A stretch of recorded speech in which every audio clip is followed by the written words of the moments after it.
Kiai Haji Imam Jazuli sang pendobrak tradisi. Minggu 12 Januari 2020 dari tribunnews.com oleh Kiai Haji Didik El Hariri. Mendengar nama Kiai Haji Imam Jazuli atau sering juga dipanggil Kiai Imjaz, ingatan saya seakan kembali pada rentang waktu lampau dan deretan nama yang cemerlang menghiasi pergerakan mahasiswa Indonesia yang sedang menimba ilmu di Universitas Al-Azhar Mesir pada dekade 1990-an hingga 2000. Saya menganggap pada dekade tersebut merupakan dekade Golden Generation yang siap menelurkan beberapa tokoh yang akan menghiasi panggung nasional. Terbukti pada milenium ketiga ini muncul nama TGB atau alumni Al-Azhar angkatan 91. Di kancah politik nasional, siapa yang tak kenal Habibur Rahman El-Shirazi, alumni Al-Azhar angkatan 94. Di bidang sastra Islam dan akhir-akhir ini ada UAS atau alumni angkatan 98 di bidang dakwah. Begitu juga nama-nama yang lain yang tidak cukup untuk saya sebutkan di sini. Meskipun mereka sama-sama menyematkan nilai-nilai wasatiyah atau moderasi Islam, akan tetapi setiap sosok mempunyai keunikan karakter dan kelebihan masing-masing. Dan Kiai Imjaz inilah salah seorang sosok generasi emas dari Al-Azhar Mesir yang turut menghiasi dinding perjalanan bangsa Indonesia yang mempunyai keunikan dan kelebihan tersendiri dari tokoh-tokoh lainnya.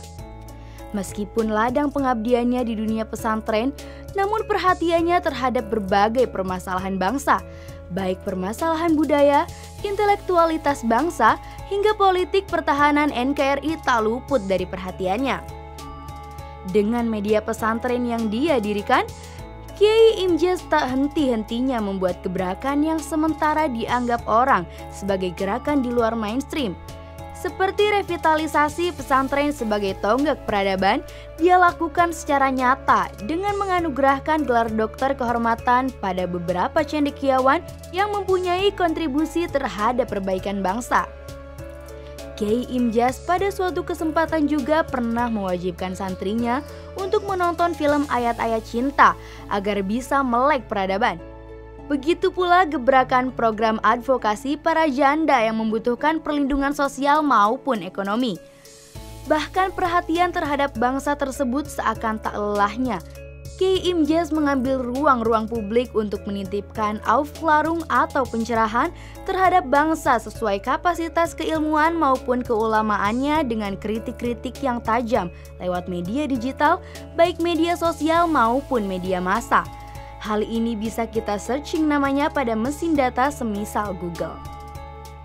Saya seolah kini menjadi seonggok prasasti yang sedang bahagia melihat para sahabat yang sedang menorehkan tinta emas buat negeri ini. Terutama Kiai Imjaz yang secara kronika terhadap proses sepak terjangnya. Sebagai orang yang lebih dulu menginjakan negeri Firaun untuk berproses, saya begitu jelas menyaksikan bagaimana pergolakan pemikiran maupun pergerakan yang sangat kental dengan aura pemberontakan dari tempurung nilai-nilai Islam tradisional untuk melirik nilai-nilai pemikiran Islam lain yang berserak di tumpukan gudang intelektualitas yang ada di Mesir.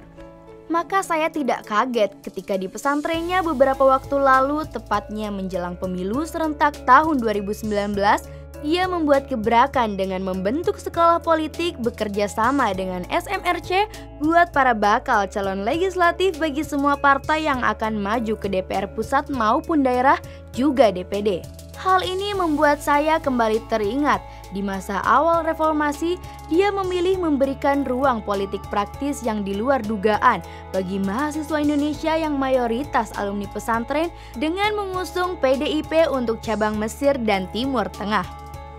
Seorang alumni pesantren Lirboyo yang sangat kental dengan tradisi klasik, sukanya membaca kitab kuning. Kok bisa-bisanya mendirikan bahkan jadi ketua partai sekuler di tengah para mahasiswa alumnus pesantren? Itulah yang dianggap sebagai di luar dugaan sementara banyak orang terhadap Kiai Imjaz ini. Saya bersama Kang Imad atau Kiai Haji Aris Nikmatullah Bunte Cirebon selalu berada di belakang Kiai Imjaz ketika berproses tempo itu. Kami berdua mencoba menarik benang merah untuk menerka apa yang ada dalam sel-sel otak intelektual Kiai Imjaz. Dan ternyata benar, saat sekembalinya ke tanah air, Kiai yang kini mengasuh 3.500 santri ini sangat terbuka kepada seluruh calon anggota legislatif dari partai politik manapun yang hendak bersekolah politik di pesantrennya. Saya dan Kang Imad kala itu menjadi sudah yakin terhadap Kiai Imjaz bahwa dirinya bukan orang partisan alias hanya condong salah satu partai politik. Tapi dalam jiwa seorang pesantren sebenarnya dia lebih menekuni pergolakan intelektualitasnya. Ini bisa dibuktikan dalam proses perjalanannya manakala dirinya terpilih sebagai Ketua Umum Senat Mahasiswa Fakultas Usuluddin Universitas Al-Azhar Mesir. Dan proses pergumulan pemikiran yang sedang berkelindan di seputar sel-sel otak intelektualitasnya semakin memperluas ruang pemikiran Islam untuk bisa dia internalisasikan dalam karakter maupun kepribadiannya kelak di tanah air. Hal ini bisa disaksikan sepak terjangnya dengan gerbong Senat Mahasiswa Fakultas. Dia menggelar banyak diskusi dengan tokoh-tokoh pemikir Islam dunia seperti Hasan Hanafi, Fahmi Huwaidi, Muhammad Imarah, dan lain-lain. Memberikan cahaya yang sangat berarti bahkan membentuk jiwa tersendiri bagi Kiai Imjaz. Walakin ide sekularisme Hasan Hanafi tidak lantas membuat Kiai Imjaz berubah menjadi sekuler atau ide rasionalisme Muhammad Imarah pun tidak membuat mantan aktivis mahasiswa tersebut menjadi seorang muslim rasionalis Mu'tazilah. Lebih dari itu, Kiai yang kini mengasuh pondok pesantren Bina Insan Mulia Cisaat Cirebon ini dalam perjalanannya malah masuk pada ranah pemikiran Islam dengan membongkar sari nilai yang terkandung pada tradisi ajaran Islam lalu digunakan sebagai solusi atas permasalahan kekinian. Bisa dibilang, Kiai Imjaz mendobrak tradisi dengan melompat ke ranah pasca tradisi Islam untuk negeri ini sebagaimana diistilahkan pemikir Islam Abid Al-Jabiri dengan post-tradisionalisme Islam. Seperti permasalahan negeri ini menurutnya tidak bisa diselesaikan hanya dengan penegakan undang-undang saja atau dengan analisis ilmiah argumentatif, tidak pula dengan lari ke tempat sepi menyibak kehadiran Tuhan saja. Tapi ketiganya harus berjalan secara beriringan.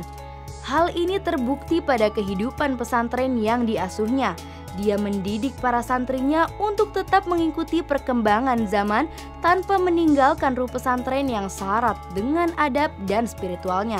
Saya menyadari bahwa saya seonggok prasasti yang sedang bahagia sebagai saksi perjalanan anak bangsa yang bernama Kiai Imjaz dengan sepak terjangnya mengajak seluruh elemen bangsa ini mendobrak tradisi beku menjadi tradisi yang cair, hidup dan berkembang sesuai dengan zaman. Wallahu musta'an. Alumni Universitas Al-Azhar Mesir, jurusan Akidah dan Filsafat, pengasuh pondok pesantren Eko Literasi Sirojul Ummah, Jogorogo, Ngawi, Jawa Timur.